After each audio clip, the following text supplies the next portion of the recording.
রাবণের সন্নিকটে এসেছে বলে রানী নয়নের জলে।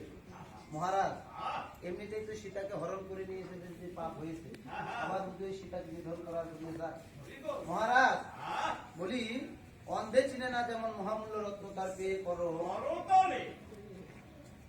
তুমি তোমার জ্ঞান শক্তি হারিয়ে এনেছ ওই হরি শক্তি হরিয়ে, শক্তি রূপে সকল শক্তি নয় রেখে ওই সীতা শক্তি অশোক বনে।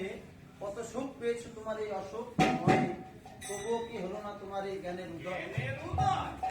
মহারাজ তারক ব্রহ্ম যারো কান্ত, যে করে তারো তন্ত্র অনুকান্ত করেন গুণনিধি। তুমি কিনা তার সাথে করি স্মরণ, আমি তোমায় করি বারণ, তুমি আমাকে করিও না যেও না যেও না নাথ।